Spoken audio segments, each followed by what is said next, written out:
नमस्कार दोस्तों, स्वागत है आपका खेलो आईएएस एकेडमी के यूट्यूब चैनल पर। दोस्तों, आज जो पूरे दिन में महत्वपूर्ण प्रश्न रहे हैं, जो भी करंट अफेयर्स रहा है उसको हम लेकर के आए हैं और आज है 7 अक्टूबर शनिवार।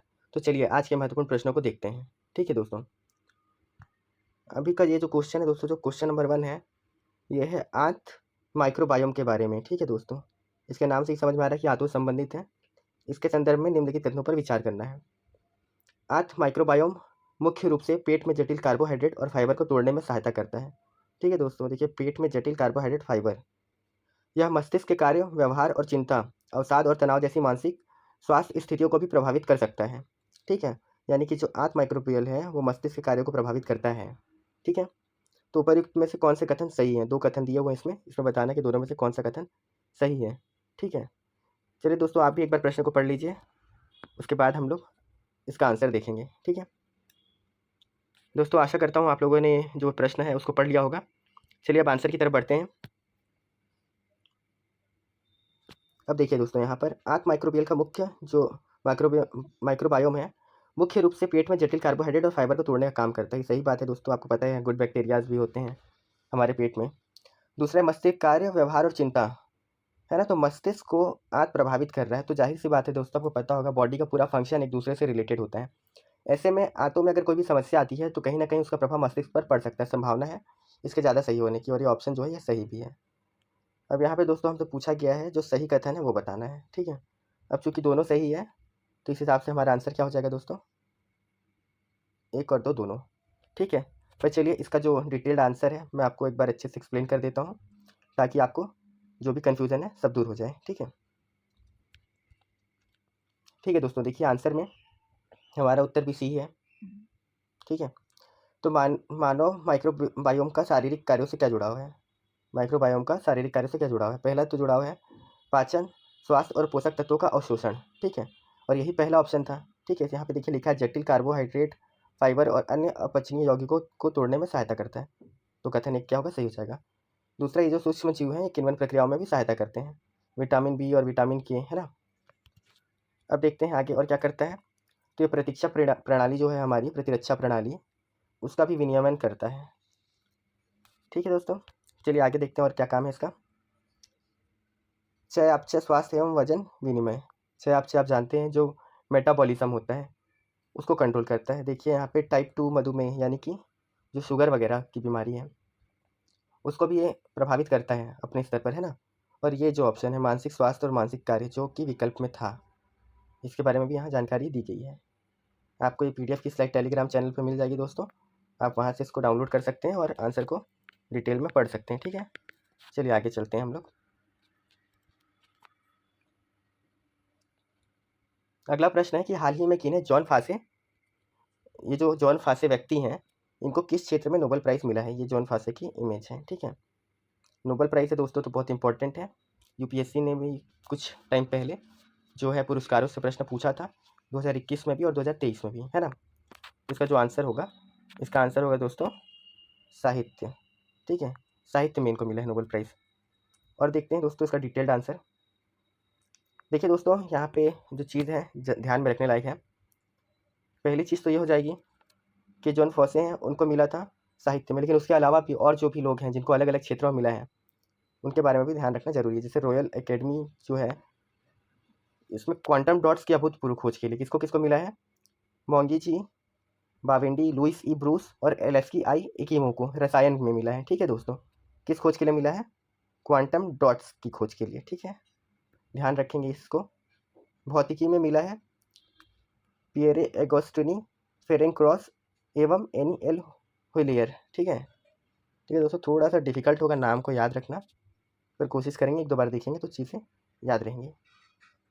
फिजियोलॉजी में यानी मेडिसिन जो है उसे मिला है कैटलिन करिको एवं डू विसमैन और मैसेंजर, इनको मिला है जो मैसेंजर आरएनए जो होता है, आरएनए के अलग अलग टाइप्स होते हैं, इसको भी आप देखिएगा जाके। तो उसके जो न्यूक्लियोटाइड्स होते हैं उसके बेस को संशोधन करने के लिए मिला है ना। चलिए अब आगे बढ़ते हैं नेक्स्ट स्लाइड पे।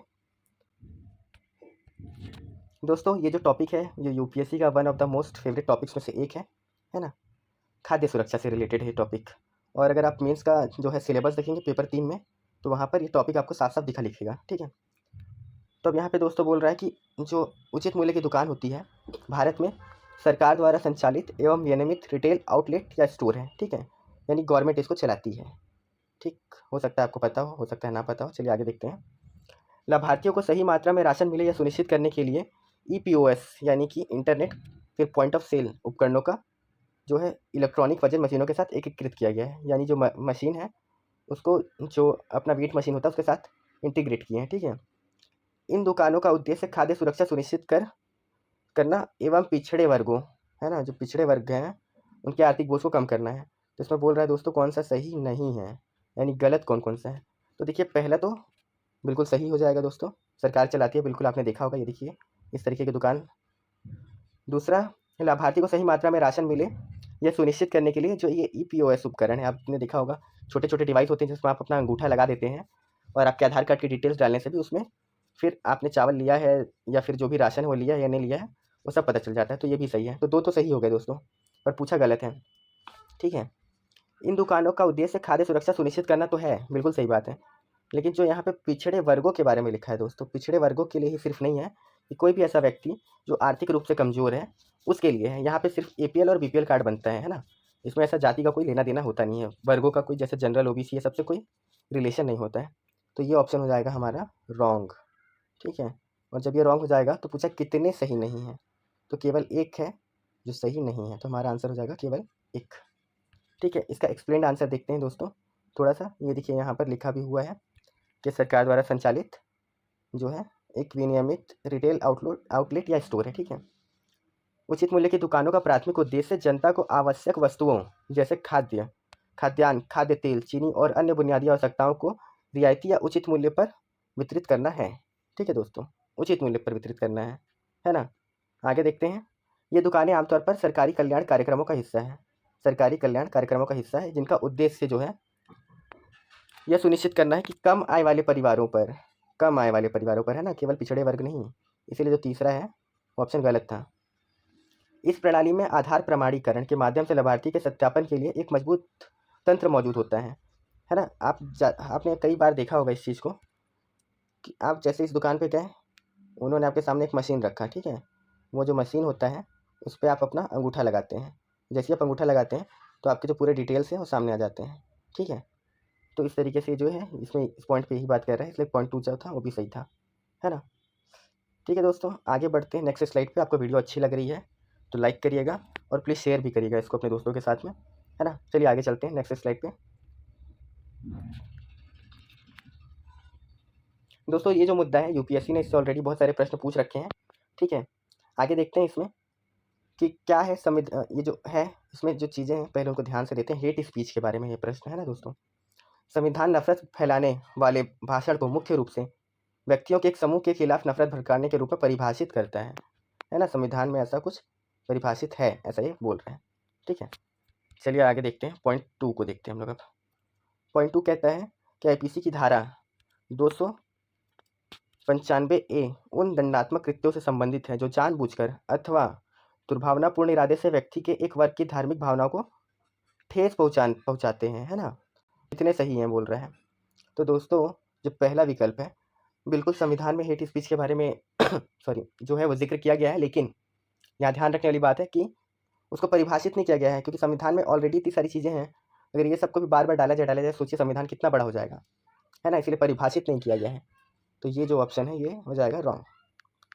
और जो दूसरा ऑप्शन है कि आईपीसी की धारा इसमें है, तो बिल्कुल दोस्तों महत्वपूर्ण धारा है और लगातार न्यूज़ में है, इसीलिए आपको इसको ध्यान में रखना है, ठीक है। तो दूसरा ऑप्शन हो जाएगा सही, तो विकल्प बी जो है वो हो जाएगा सही, ठीक है दोस्तों। चलिए इसका डिटेल्ड आंसर देखते हैं थोड़ा। अब हम लोग समझते हैं हेट स्पीच है क्या एक्चुअल में, है ना, क्योंकि ये भी जानना जरूरी है। केवल प्रश्न सॉल्व करके चले जाएंगे तो आधी जानकारी मिलेगी, आधी मिलेगी नहीं। तो दोस्तों देखिए जो हेट स्पीच है उसका काम क्या है, वो क्या है, क्या करती है हेट स्पीच। भारत का जो विधि आयोग है, लॉ कमीशन है, उसकी अभी रिपोर्ट आई है, ठीक है। उसने क्या बोला है इस रिपोर्ट में कि घृणास्पद भाषण को मुख्य रूप से नस्ल, जातीय, लिंग, यौन अभिविन्यास, धार्मिक विश्वास और इसी तरह के संदर्भ में परिभाषित व्यक्तियों के एक समूह के खिलाफ नफरत को उकसाने वाला बताया गया है, ठीक है, नफरत उकसाने वाला बताया गया है। तो जो कथन एक था हमारा वो गलत हो जाता है। क्यों गलत हो जाता है? क्योंकि ये जो चीज़ें हैं, ये जो डिटेल्ड है, ये संविधान में नहीं है, बल्कि भारत का जो लॉ कमीशन है, लॉ कमीशन उसकी डिटेल्स हैं, है ना।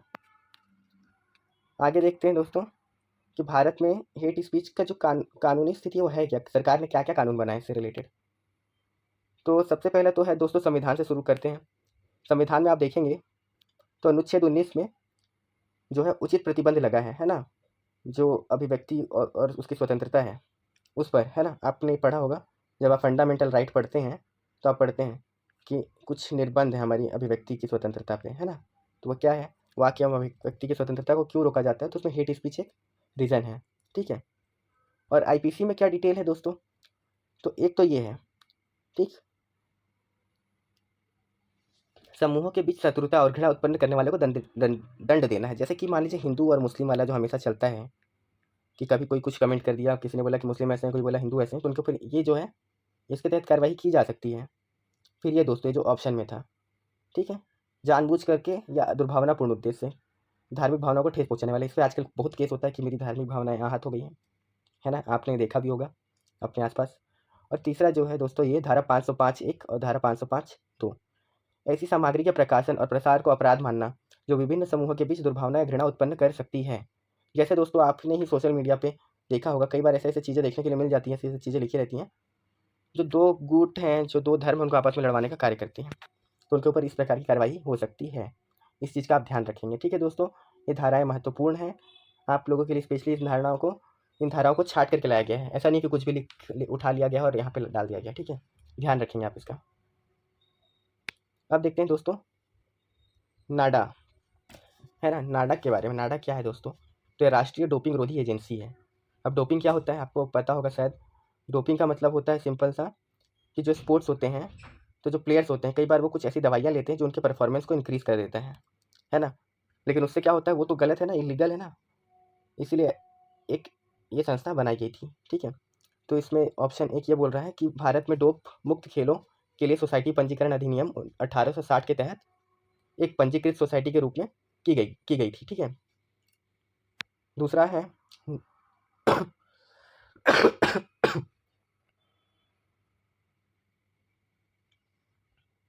दूसरा है नाडा का प्राथमिक उद्देश्य वाडा यानी कि जो वर्ल्ड एंटी डोपिंग एजेंसी है, विश्व डोपिंग रोधी एजेंसी है, कोर्ट के अनुसार डोपिंग नियमों का जो नियम है उनको लागू करना है, ठीक है। यानी कि अंतर्राष्ट्रीय संस्था है और उसके नीचे ये जो नाडा है एक राष्ट्रीय संस्था है। हालांकि नीचे तो नहीं बोलना चाहिए, उसको कोऑर्डिनेट करने के लिए, है ना। वाडा को खेल में डोपिंग के विरुद्ध यूनेस्को अंतर्राष्ट्रीय कन्वेंशन द्वारा मान्यता प्राप्त है, ठीक है दोस्तों। यूनेस्को भी इंपॉर्टेंट बॉडी है। अब चलिए आंसर की तरफ पढ़ते हैं, लेकिन उससे पहले आप भी एक बार क्वेश्चन को रोक के पढ़िएगा, ठीक है। तो ठीक है दोस्तों, पहला जो है ये बिल्कुल सही है कि इसकी स्थापना इस अधिनियम, ये जो पंजीकरण अधिनियम है उसके तहत की गई थी, ठीक है। और नाडा जो है बिल्कुल वाडा के जो रूल्स हैं उसको लागू करने का काम करता है, भी सही है। और तीसरा जो है कि यूनेस्को अंतर्राष्ट्रीय कन्वेंशन द्वारा मान्यता प्राप्त है, ये भी सही है। इसमें आपको कन्फ्यूज़न हो सकता था, लेकिन ठीक है, आप पढ़ते रहेंगे तो आपको यहाँ पे आसानी होगी, ठीक है दोस्तों। तो ये है आपका आंसर सी। चलिए आगे बढ़ते हैं, अब डिटेल आंसर देखते हैं। अब देखते हैं दोस्तों राष्ट्रीय डोपिंग रोधी एजेंसी, ठीक है। राष्ट्रीय डोपिंग रोधी एजेंसी को भारत में डोप मुक्त खेलों के लिए एक जनादेश के साथ 24 नवंबर 2005 को सोसाइटी पंजीकरण अधिनियम 1860 के तहत एक पंजीकृत सोसाइटी के रूप में स्थापित किया गया था, है ना। तो पहला ऑप्शन हमारा सही हो जाएगा, सही था। इसका प्राथमिक उद्देश्य डोपिंग रोधी एजेंसी, जो विश्व की डोपिंग रोधी एजेंसी है, उसके कोड के अनुसार डोपिंग रोधी नियमों को लागू करना, डोप नियंत्रण कार्यक्रम को विनियमित करना, शिक्षा और अनुसंधान को बढ़ावा देना तथा डोपिंग एवं इसके दुष्प्रभाव के बारे में जागरूकता पैदा करना है। कथन 2 है जो वो सही है, ठीक है। अब नाडा के पास कुछ और जिम्मेदारियां हैं, उसको भी देखते हैं इस पॉइंट को। डोपिंग रोधी गतिविधियों को योजना बनाना, उन्हें लागू करना, उनकी निगरानी करना है। तो ठीक है, बेसिक काम है बहुत, आपको इसमें गैस करने में भी आसानी हो जाएगा, ठीक है। इसको उतना आप लोग के लिए चैलेंज नहीं है, कॉमन सेंस से भी आप इस चीज़ को समझ सकते हैं। आपको हर चीज़ याद करने की भी ज़रूरत नहीं है।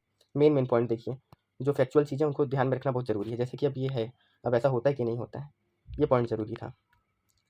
अब विश्व डोपिंग रोधी एजेंसी के बारे में देख लेते हैं दोस्तों थोड़ा सा। नवंबर 1999 में अंतर्राष्ट्रीय ओलंपिक समिति के तहत विश्व डोपिंग रोधी एजेंसी की स्थापना की गई थी। मैंने आपको दोस्तों बताया था कि खेलों में इसका जो है विशेष रोल रहता है, इसीलिए जो ओलंपिक गेम्स होते हैं उनमें कोई चीटिंग ना हो, कोई डोपिंग जैसी एक्टिविटी ना हो, उसके लिए वाडा का गठन किया गया था, ठीक है। खेल में डोपिंग के खिलाफ यूनेस्को अंतर्राष्ट्रीय सम्मेलन द्वारा, है ना, यूनेस्को का जो अंतर्राष्ट्रीय सम्मेलन हुआ था उसके द्वारा वाडा को मान्यता दी गई थी। आप इस पॉइंट को बिल्कुल याद रखेंगे। हो सकता है आप सोचें कि यूनेस्को जो है वो तो बिल्कुल अलग बॉडी है, पर ऐसा नहीं है। यूनेस्को ने इसको सपोर्ट किया था, है ना, मान्यता दी थी। तो ठीक है दोस्तों, हमने बिल्कुल जो है आज के महत्वपूर्ण जो प्रश्न थे, करंट अफेयर जो दिन भर न्यूज़ में रहे थे, उनको कवर किया है। अगर आपको ये सीरीज़ ठीक लग रही है तो आप वीडियो को लाइक करिएगा और चैनल को सब्सक्राइब कर दीजिएगा और अपने दोस्तों के बीच में शेयर ज़रूर करिएगा। ठीक है दोस्तों, चलिए मिलते हैं नेक्स्ट वीडियो में। तब तक अपना ख्याल रखिए और पढ़ते रहिए। धन्यवाद।